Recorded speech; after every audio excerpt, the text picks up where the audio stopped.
Bonne matinée. Oui. Bonne matinée. Wow! Hey, je suis contente de vous voir. On sent une effervescence ce matin et je pense que vous la sentez aussi. Alléluia. Est-ce que ça va bien? Oui. Alors, je vais vous réveiller un peu avec l'écho, là. Alléluia. Merci, Seigneur. On va y aller pour les mesures de sécurité. Advenant un pépin, vous allez sortir à votre droite en arrière, puis vous sortez à votre gauche en avant. On fait ça dans le calme. Hey, vous à la maison, vous êtes bénis. Alléluia. On veut vous saluer grandement. Merci, Jésus. Est-ce que le Seigneur a fait des belles choses cette semaine? Est-ce que le Seigneur a fait des belles choses pour une madame en particulier cette semaine? Amen, merci Jésus. Effectivement, il y a eu du brouhaha cette semaine, c'était tellement bénissant. C'est beau de voir le peuple de Dieu se rencontrer et avoir un beau plaisir. Alléluia. On se réjouit. L'Éternel n'arrête pas de donner plein de fêtes. Mais on en a profité cette semaine, on a souligné une fête, un anniversaire, et c'était vraiment agréable. Alléluia. Donc, on va confier notre dimanche au Seigneur. On va prier. Merci Jésus. Seigneur éternel, je te remercie. Je te remercie pour qui tu es. Tu es tellement grand et puissant. Puissions-nous comprendre que tu es le Tout-Puissant et que tu peux faire n'importe quoi. Tu peux faire ta volonté. Tu peux faire toutes choses, Seigneur Jésus. Sois béni, sois loué, sois glorifié. Tu es le bienvenu ici. Ouvre nos cœurs, ouvre nos pensées. Ouvre-nous afin que nous puissions te toucher. En ton nom, Jésus. Amen. Donc, on va se lever debout, on va accompagner nos musiciennes. À la maison aussi, on se lève debout, on tape des mains. Alléluia. Amen. Oh, c'est le fun. Le Seigneur est bon, le Seigneur est grand, il est digne de louange. Amen. De nos louanges. Hein, tout le monde? Alors, ce matin, élevez vos mains, élevez vos voix, frappez des mains, chantez, dansez, prenez votre liberté dans la présence du Seigneur parce qu'il est digne. Alléluia!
Son trône est fort.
Oh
Merci Seigneur. Oui, tu brises les chaînes. Alléluia. Nous nous préparons maintenant à prendre le repas du Seigneur. La parole comporte un avertissement. Il faut absolument s'assurer qu'on discerne dans le pain le corps de Jésus et dans le vin le sang de Jésus afin de ne pas s'attirer un jugement ou une condamnation. Si tu as fait du Seigneur Jésus ton Seigneur et ton Sauveur, tu peux pleinement participer à la table du Seigneur. Alléluia. L'Évangile nous rapporte comme ceci le dernier repas que Jésus a pris avec ses disciples. Pendant qu'il mangeait, Jésus prit du pain et prononça la prière de bénédiction. Puis il le rompit et le donna aux disciples en disant « Prenez, mangez, ceci est mon corps. » Il prit ensuite une coupe et remercia Dieu. Puis il la leur donna en disant « Buvez-en tous, car ceci est mon sang, le sang de la nouvelle alliance qui est versé pour beaucoup pour le pardon des péchés. » Seigneur, nous te rendons grâce d'avoir accompli ce si grand miracle à la croix. À la croix, Seigneur, tu as sauvé. Mais pour accomplir ce salut, tu as beaucoup souffert. Les hommes t'ont rejeté, Seigneur. On t'a fouetté, on t'a craché dessus, on t'a méprisé, on t'a complètement rejeté. On t'a percé les mains, les pieds, on t'a mis une couronne d'épines sur la tête, on t'a injurié. Et toi, tu disais, Père, pardonne-leur, car ils ne savent pas ce qu'ils font. Seigneur, c'est ça que tu as accompli à la croix. Et tu nous as réconciliés avec le Père en pardonnant tous nos péchés, toutes nos iniquités, et en nous réconciliant avec le Père. Pour cela, Seigneur, nous te dirons merci éternellement. Prenons maintenant les éléments.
Amen, alléluia, merci Jésus. Tu es digne de recevoir la louange aujourd'hui. Amen. Merci les musiciennes. Alléluia. J'espère que vous goûtez que le Seigneur est bon.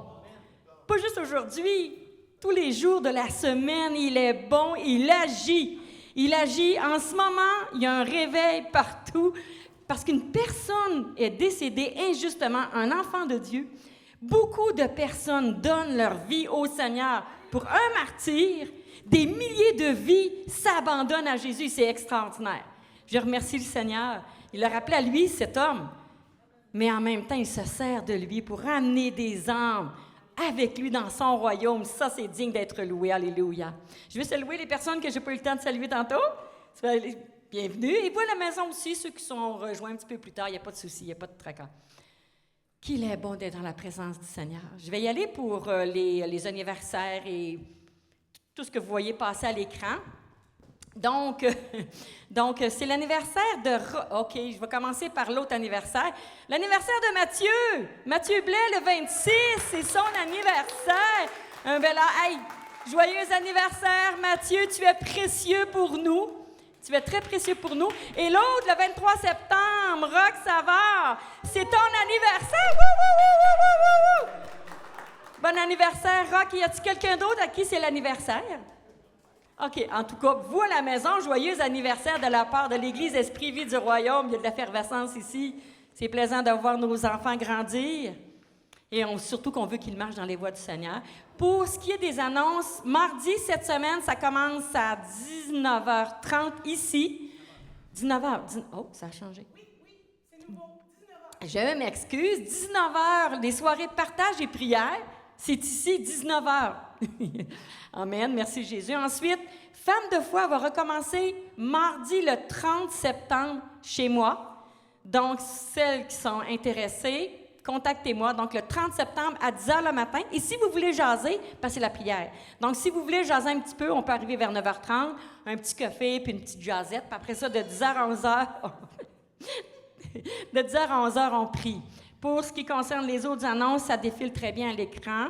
Et puis, on va prier pour les besoins. On va prier aussi, parce qu'en même temps, la personne qui est décédée, c'est ses funérailles aujourd'hui. Ça va être des milliers de personnes qui vont être là en présentiel. Mais surtout pour soutenir les gens qui perdent quelqu'un de bien-aimé. Ça nous fait mal. Donc, on va prier pour ceux qui sont malades, qui se dirigent vers la mort. On va prier pour ceux qui sont troublés, pour ceux qui souffrent dans leur tête, qui souffrent dans leur corps et dans leurs émotions. Seigneur Jésus, je te remercie. Je te remercie, Jésus. Tu es tellement grand. Seigneur, il ne faut pas qu'on oublie que tu contrôles tout ce qui se passe sur la terre. Tu as un parfait contrôle. C'est nous qui nous inquiétons.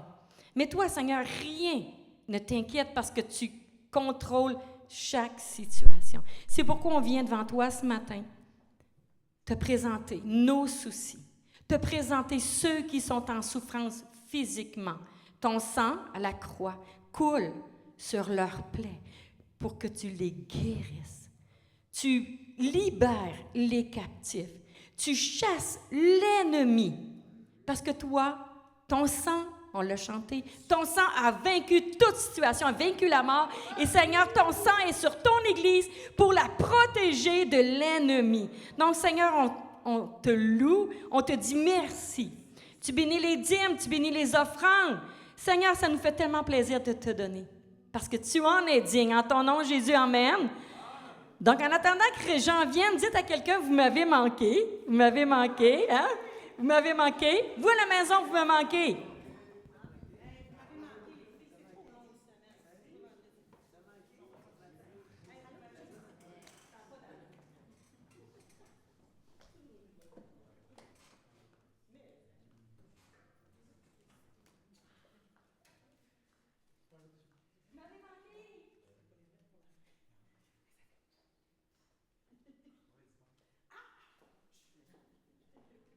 Les autres, vous êtes silencieux, vous nous avez manqué.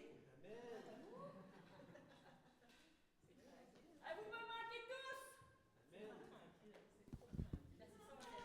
Alléluia.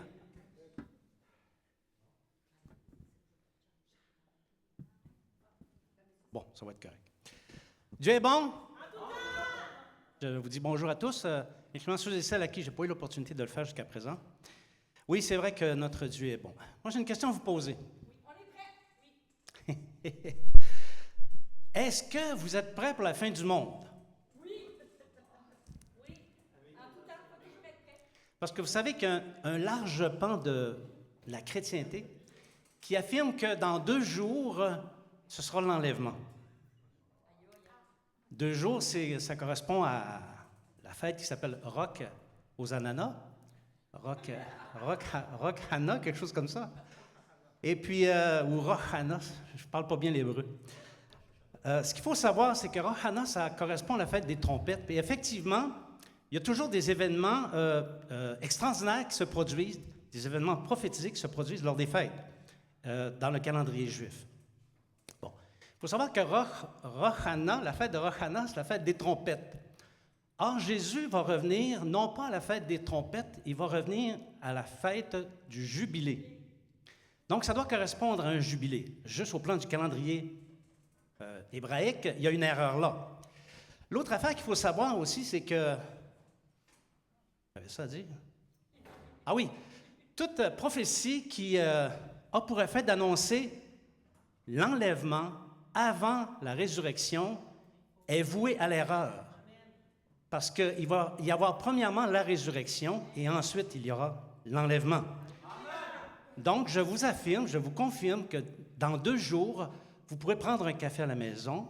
Il n'y aura pas d'enlèvement. Je ne crois pas non plus qu'il va y avoir la résurrection, parce qu'étant spécialiste quand même de la prophétie biblique, je ne reconnais pas dans le paysage prophétique la preuve que les événements se précipitent jusqu'à amener les tribulations, par exemple. OK?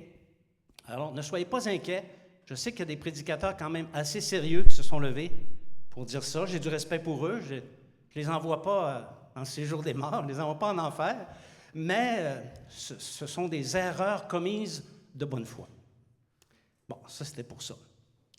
L'autre question que j'ai pour vous, soyez honnêtes, OK? Est-ce qu'il y en a parmi vous qui, présentement, ou qui, il n'y a pas longtemps, ont vécu des épreuves? Levez la main. Ah, je peux lever la main, hein? Oui, parce que dans les derniers messages, on a exploré ce qu'est la crainte de Dieu et puis la capacité de Dieu de nous sortir des épreuves. En fait, on va parler encore des épreuves ce matin et ça constituerait genre le 3e message qui nous parle de la crainte de Dieu et de l'épreuve dans la vie du disciple.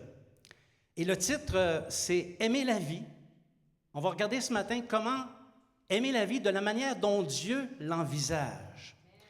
Sauf qu'avant d'entrer en profondeur dans le message, on va simplement prier. Seigneur, merci du privilège unique que nous avons d'être assis ici, dans ce local.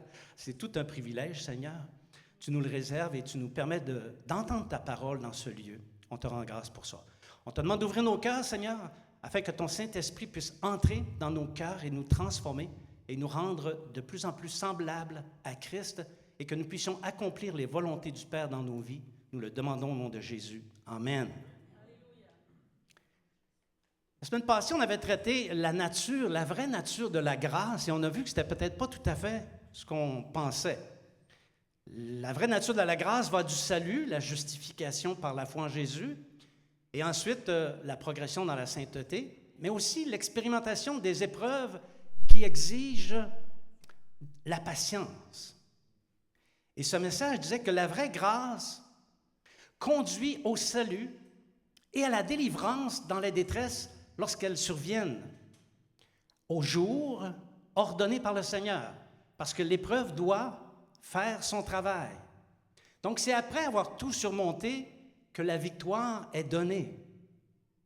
En réalité, on pourrait dire que les vrais chrétiens sont des, on va emprunter une expression anglaise, sont des surmonteurs. En anglais, ça se dit bien, on dit « overcomer », c'est très populaire. Mais vu qu'on est français, on va dire des surmonteurs. C'est moins romantique. Hein? Alors, la question des épreuves chez les disciples, ça soulève toutefois une difficulté quand même assez grande. Parce que les méchants aussi expérimentent des épreuves et des détresses suscitées par la justice de Dieu, parce que Dieu fait justice. Il fait grâce, mais il fait aussi justice. Les disciples expérimentent eux aussi des épreuves et des détresses, mais pour faire éclater la gloire de Dieu. C'est pas le même fond qui est derrière.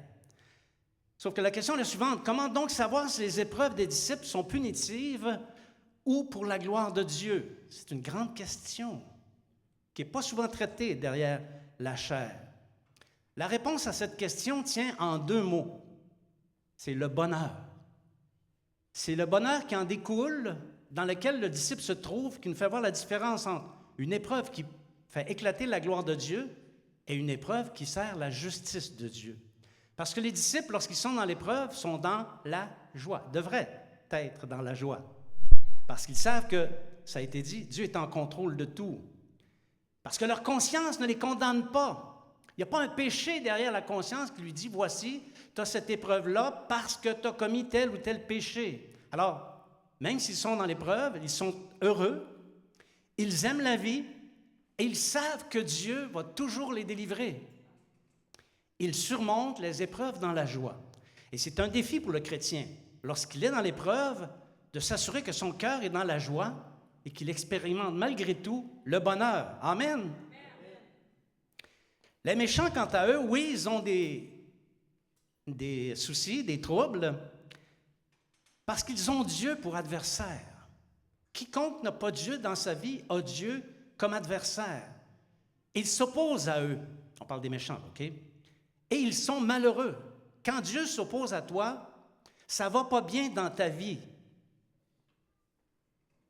Dans les épreuves, les malheureux, ils sont malheureux dans les épreuves et il n'y a pas de délivrance pour eux, ni même de salut pour eux. Ils subissent les effets, les contre-coups des épreuves. Maintenant, regardons comment le psalmiste, le roi David, nous rend cette vérité dans le psaume 34, les versets 11 à 23. « Venez, mes fils, écoutez-moi, je vous enseignerai la crainte de l'Éternel. Quel est l'homme qui aime la vie, qui désire la prolonger pour jouir du bonheur? Préserve ta langue du mal et tes lèvres des paroles trompeuses. Éloigne-toi du mal et fais le bien. Recherche et poursuis la paix. Les yeux de l'Éternel sont sur les justes et ses oreilles sont attentives à leurs cris. L'Éternel tourne sa face contre les méchants pour retrancher de la terre leurs souvenirs. Quand les justes crient, l'Éternel entend et il les délivre de toute leur détresse. L'Éternel est près de ceux qui ont le cœur brisé et il sauve ceux qui ont l'esprit dans l'abattement. Le malheur atteint souvent le juste, mais l'Éternel en délivre toujours. Il garde tous ses os. Aucun d'eux n'est brisé. Le malheur tue le méchant et les ennemis du juste sont châtiés. L'Éternel délivre l'âme de ses serviteurs et tous ceux qui l'ont pour refuge échappent au châtiment. Amen. C'est une grande vérité.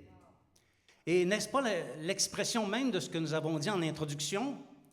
Quelles sont les conditions de base pour aimer la vie et jouir du bonheur? Comment Dieu se positionne-t-il face aux justes et face aux méchants?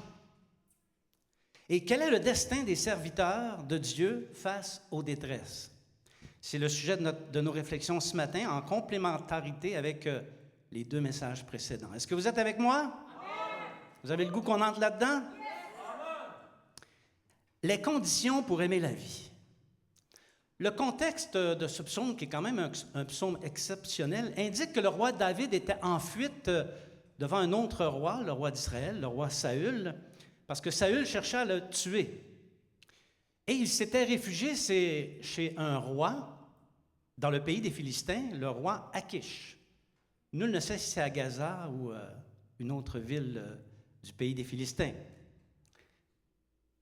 On est à peu près à 1000 ans avant Jésus-Christ. Akish avait découvert qui était David. Et ça l'a fait peser une menace vraiment terrible sur David. Une menace d'arrestation, voire même une menace d'exécution.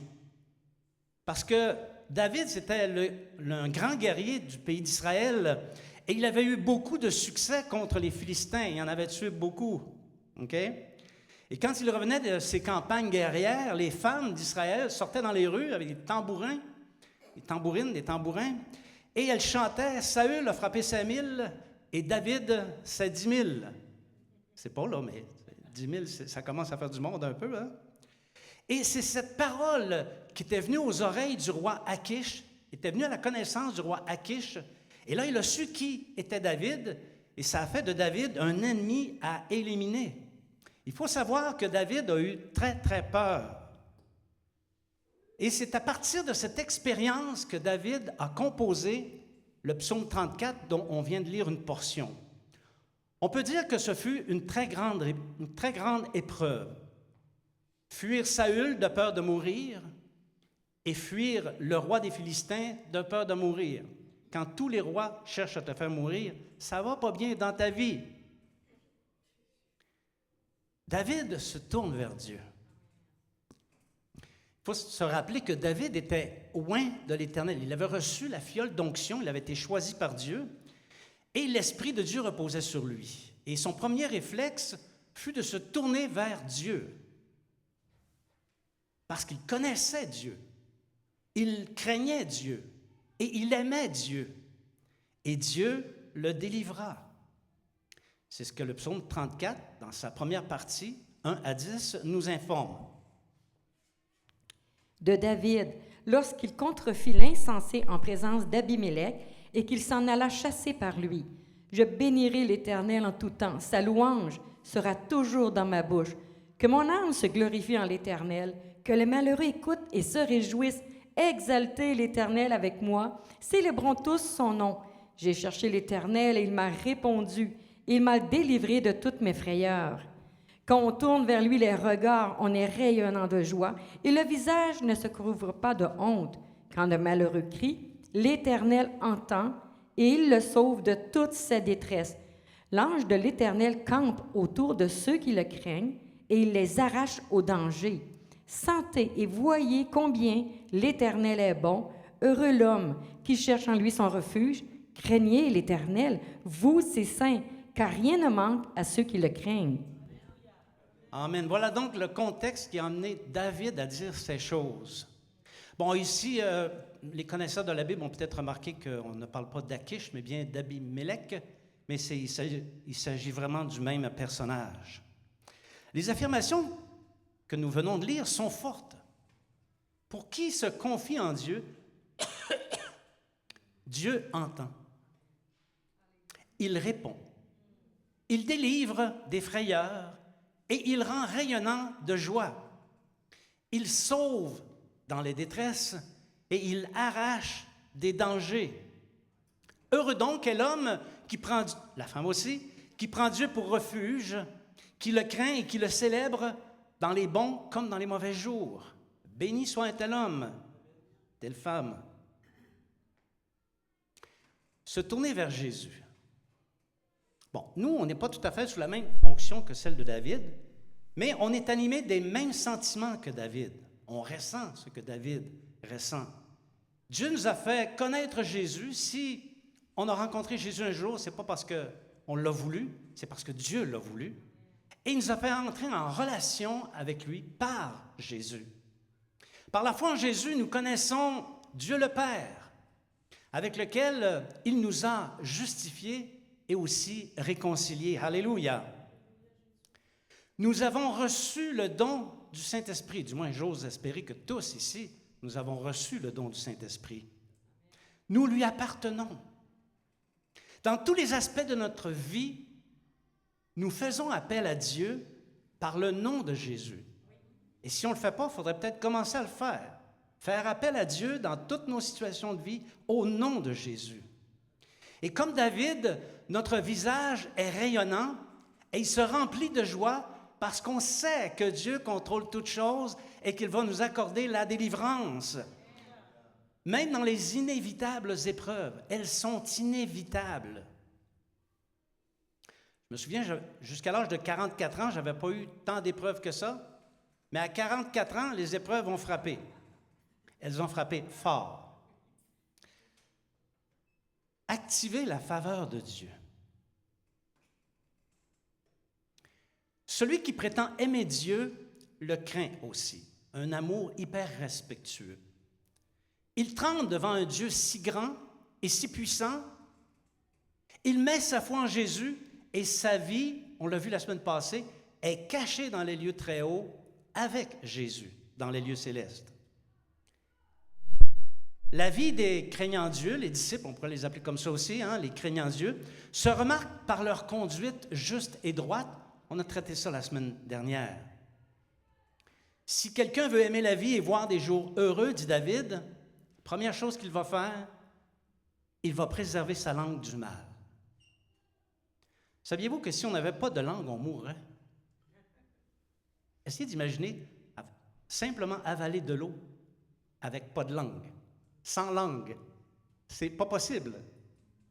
Alors, c'est un petit membre, la langue, mais c'est un membre qui tue aussi violemment qu'une épée ou qu'un coup de fusil. Ça tue, la langue. Par la langue, l'un peut donner la vie, on peut communiquer la vie par la langue. Un autre peut tuer, donner la mort. La langue et les paroles trompeuses sont un grand mal, c'est une calamité dans le monde. Malheureusement, c'est aussi une calamité dans l'Église. Beaucoup de chrétiens dans les églises sont tombés à cause de la langue et des paroles trompeuses. On a raconté des mensonges. Le principe de préserver sa langue du mal est tellement important que l'on peut dire sans risque de se tromper que si quelqu'un fait le mal avec sa langue, par exemple, colporter des mauvaises rumeurs, balancer des calomnies, faire des médisances, si quelqu'un laisse sa langue faire ce mal, il se range du côté des méchants. Et il s'attire l'opposition de Dieu, même s'il est chrétien. Les disciples de Jésus préservent premièrement leur langue du mal et des paroles trompeuses. Deuxièmement, ils s'éloignent du mal. Ils ne se font pas complices du mal. Quand le mal est en train de se produire à quelque part, ils fuient. Ils devraient fuir. Les disciples de Jésus ne font pas le mal, ils s'en éloignent. Ils mettent une grande distance entre eux et le mal. Et par voie de conséquence, ils cherchent toujours à faire ce qui est bien. Ils cherchent à découvrir ce qui est bien pour le pratiquer. Et une fois qu'ils ont compris qu'est-ce qui est bien, ils le font avec persévérance et constance. Troisième grande caractéristique de celui qui aime la vie, vous voyez, ça n'a aucun rapport avec l'argent, hein? Il cherche la paix et la poursuit. La paix dans les activités, la paix dans la famille, la paix dans les relations, la paix dans les conflits, dans les contrariétés. On comprend que celui qui cherche la paix exerce une forme de renoncement à soi. Forcément, il renonce à quelque chose. Il fait des compromis constamment pour avoir la paix. Il la cultive. Alors, ce sont donc trois traits de caractère qui activent la faveur de Dieu et qui rendent les disciples de Jésus heureux dans toutes leurs circonstances de vie. Je pense qu'on a une acétate qui le dit. Préserver sa langue du mal et des paroles trompeuses, s'éloigner du mal et pratiquer le bien, rechercher la paix et la poursuivre. Voilà ce qui caractérise les justes et qui leur fait voir des jours heureux par le fait de la faveur de Dieu qui les arrache du mal et des pièges de la vie. Quel fou voudrait expérimenter autre chose que ça? Ben moi, ces trois traits de caractère, je veux les cultiver. Cette sentence qu'on vient de lire, qui a été exprimée par David au psaume 34, est textuellement reprise par l'apôtre Pierre dans 1 Pierre, chapitre 3, versets 10 à 12. Je ne l'ai pas mis parce que c'est la même chose, OK? Donc, cette vérité transcende les deux testaments. C'est que Dieu veut que ça soit encore valable aujourd'hui. On doit encore le faire aujourd'hui. Amen!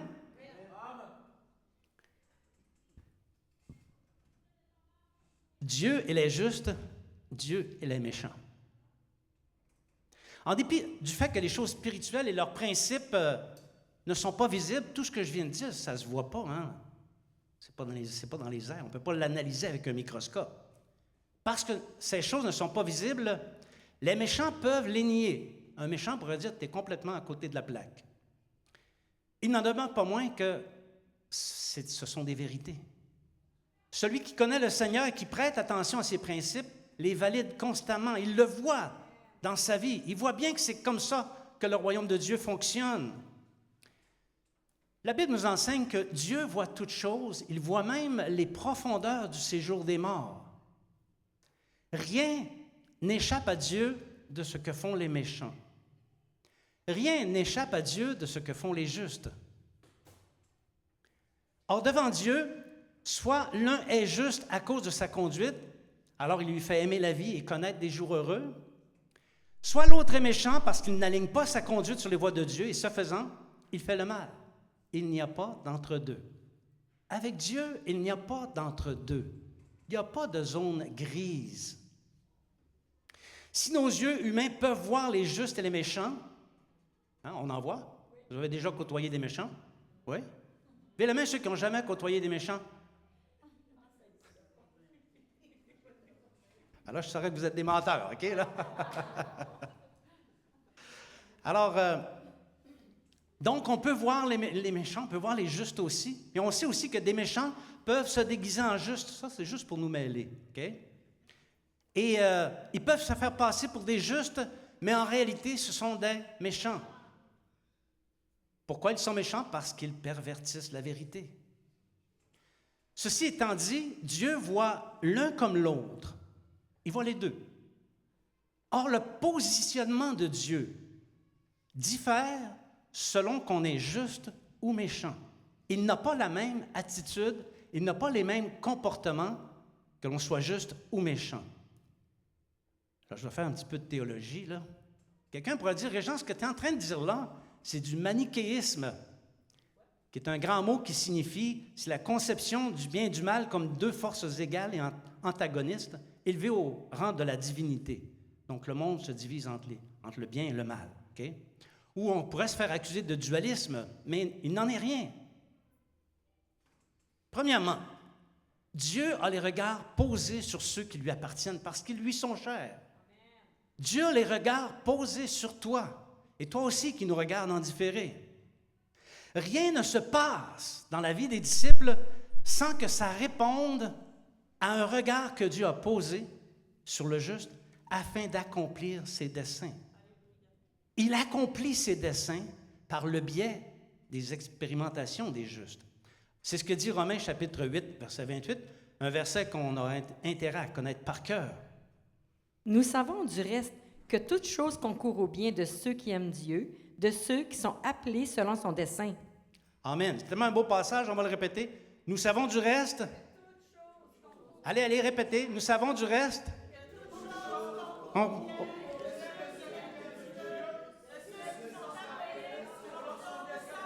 Belle petite classe. Le dessein de Dieu, on le connaît tous. C'est celui de sauver le plus grand nombre de personnes. Dieu ne veut pas envoyer personne dans ces jours des morts. Quelqu'un dira en enfer, mais on va utiliser les bons termes. Dieu ne veut envoyer personne dans ces jours des morts. Par contre, les méchants ne se convertissent pas, ils font peser de grands fardeaux sur le dos des disciples, sur le dos des justes. Ainsi, il est du dessein de Dieu que les justes comprennent qu'ils sont participants par leur souffrance du dessein de sauver les perdus. Tu es un chrétien, tu souffres, examine. Derrière, il y a le dessein de Dieu de sauver quelqu'un. Néanmoins, les disciples, dans leur souffrance, font appel à Dieu qui, du haut des cieux, entend la prière et qui les exauce. David et Pierre affirment qu'il est attentif à leurs cris. Il n'y a pas un disciple qui crie de douleur sans que Dieu l'entende. Dieu l'entend. Dans les lieux très hauts, il l'entend. Il se tient aux aguets pour intervenir et délivrer au jour qu'il a fixé, qui est un jour de salut. Amen. 1 Corinthiens chapitre 10, verset 13. Aucune tentation ne vous est survenue qui n'ait été humaine, et Dieu, qui est fidèle, ne permettra pas que vous soyez tentés au-delà de vos forces, mais avec la tentation, il préparera aussi le moyen d'en sortir, afin que vous puissiez la supporter. Amen. Ici, tentation, ce n'est pas la tentation de manger une barre Mars ou un chips. Là. Okay? C'est pas de ça qu'on parle. On parle de l'épreuve. C'est le sens d'épreuve. Comme dans Notre Père, ne nous soumet pas à la tentation, ne nous soumet pas à l'épreuve. C'est ça que ça dit. Donc, si les yeux de Dieu sont sur les justes, par contre, sa face est tournée contre les méchants. Vous voyez, deux positionnements tout à fait différents. Dans leur détresse, les méchants crient, ils peuvent crier vers Dieu, mais il ne se passe rien, aucune réponse. Leurs prières, leurs cris ne dépassent pas le plafond de l'endroit où ils sont. Personne ne leur vient en aide. Les malheurs les frappent, ils ne voient pas que ça vient de Dieu pour les amener à la repentance. Ils ne se repentent pas et leur vie se comble de désespoir, de détresse et d'angoisse. Vous avez vu ça, on croise constamment ces gens-là. On en voit plein dans les milieux hospitaliers. On en voit plein dans les milieux carcéraux, dans les palais de justice, dans les rues, dans les centres-villes. Il y en a partout. Des gens qui, même s'ils crient, ne se passe rien. Mais pourtant, ils sont dans la détresse. Vous êtes toujours avec moi? On est d'accord pour dire que ça ne se prêche pas souvent, ça, ces affaires-là, derrière le micro, hein? Le destin des justes. Les vrais disciples de Jésus et tous ceux qui sont appelés selon son dessein bienveillant ont Dieu pour rempart, comme forteresse. Si ta forteresse, c'est Dieu, ça va bien aller dans ta vie. Ils sont destinés à être gardés, protégés, arrachés au danger, délivrés, justifiés. Or, les disciples peuvent vivre des malheurs, mais le Seigneur les délivre de tous. Même David dit quelque chose d'intéressant. Il dit, les justes peuvent tomber 7 fois. Ah, un peu. Un chrétien peut tomber? Oui. 7 fois. Mais à chaque fois, il se relève. C'est ce qui distingue le juste des autres. Les justes se relèvent. Et quand ils ont l'esprit abattu ou qu'ils ont le cœur brisé, le Seigneur est près d'eux.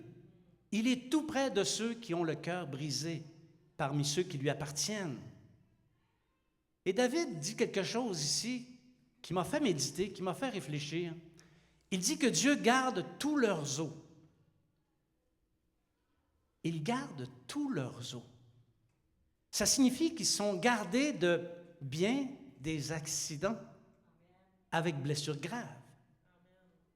Le fait d'être un fils ou une fille de Dieu diminue largement le potentiel de gravité des accidents. Ça, c'est quand ils arrivent, parce qu'ils sont premièrement protégés des accidents. Je suis entré dans presque l'antre d'un ours l'été dernier, et Dieu m'a protégé par une intervention surnaturelle. Alléluia. Il nous garde des accidents, il ne permet pas que nos os soient brisés, et le potentiel de gravité des événements lorsqu'ils se produisent sont minimalistes. Tous les os des justes sont gardés. Le psalmiste dit aussi une vérité vraiment encourageante. Bon, en tout cas, pour moi, c'est encourageant. Peut-être que pour un autre, c'est une autre histoire. Il affirme que Dieu châtie ceux qui font du mal aux siens. Et il a même le pouvoir de les tuer et de les jeter dans la géhenne. Il me semble qu'on a vu ça il n'y a pas longtemps. Alors ici, quelqu'un peut, encore une fois, nier, dire « tu es à côté de la plaque », mais c'est très vrai, c'est une vérité biblique. Alors que tous ceux qui se réfugient en Dieu échappent au châtiment. On voit bien qu'il y a des différences fondamentales dans le traitement entre ceux qui ont mis leur foi en Jésus et ceux qui pratiquent le mal. En réalité, c'est ça l'expérience chrétienne. Alors, sachant ces choses, les chrétiens fidèles ne doivent pas envisager les épreuves comme le font les non-croyants. Les épreuves viendront, ça c'est une certitude. Pose-toi pas la question si tu vas avoir des épreuves. Pose-toi la question quand tu vas avoir une épreuve. Les prédications, les messages, comme je fais présentement, qui affirment que le fait d'accepter le Seigneur, d'avoir Dieu dans sa vie, procure une belle vie, prospère, exempte de tout souci et de tout malheur, sont légion. Des messages comme ça sur Internet, il y en a 1,5 tonne. Mais ce sont des prédications qui sont fausses. Ce n'est pas la vérité des Saintes Écritures. Donc, on sait que le traitement que Dieu accorde aux justes n'est pas le même que celui des méchants. Les épreuves des justes font éclater la gloire de Dieu. Alléluia. Et c'est pour ça, on le répète, sachant ces choses, il faut montrer une patience à toute épreuve.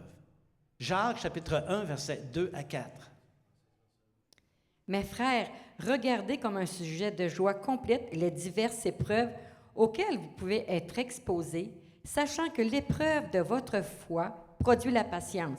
Mais il faut que la patience accomplisse parfaitement son œuvre, afin que vous soyez parfaits et accomplis sans faillir en rien. Alléluia.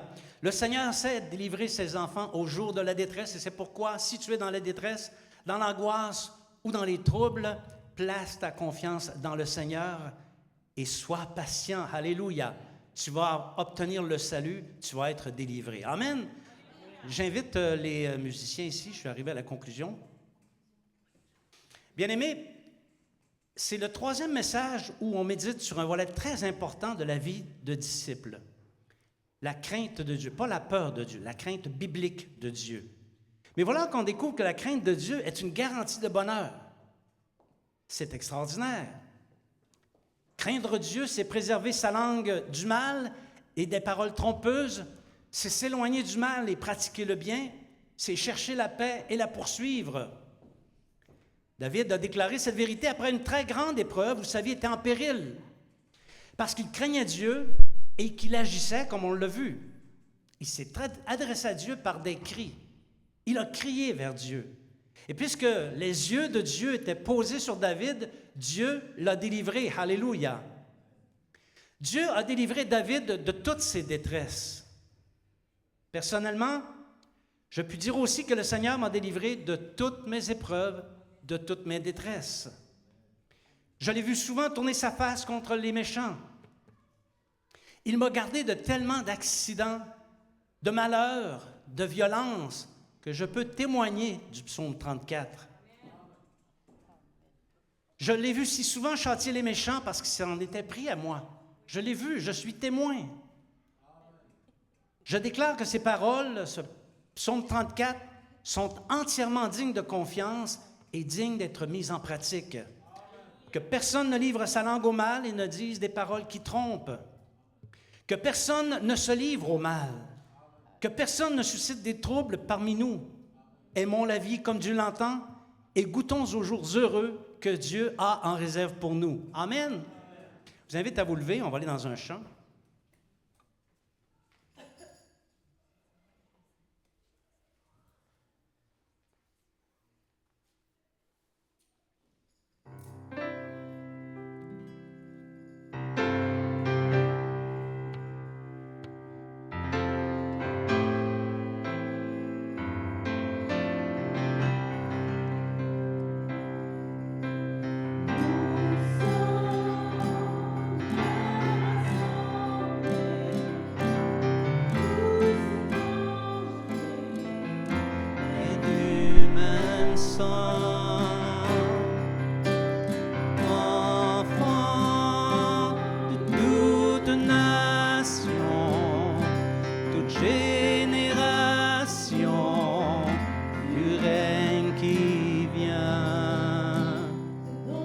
Sois pas troublé, relève la tête et ne crains aucun mal. Fixe tes yeux sur sa grâce, Dieu est fou amoureux de toi. Courage, tiens bon, sois fort, souviens-toi de secours.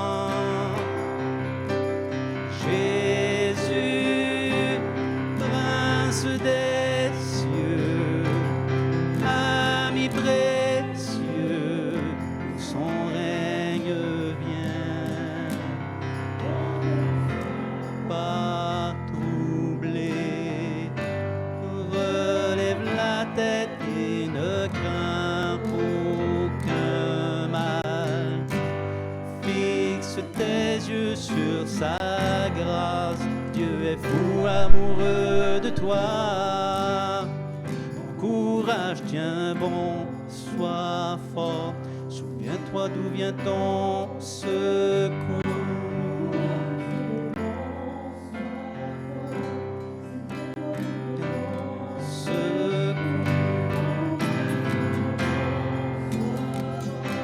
Souviens-toi d'où vient ton secours.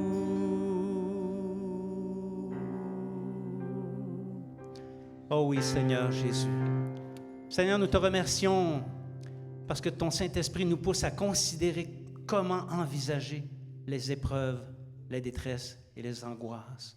Ne jamais perdre de vue, Seigneur, que tu nous as suscités comme fils et filles afin d'accomplir les desseins de Dieu dans nos vies, d'accomplir les volontés de Dieu dans nos vies.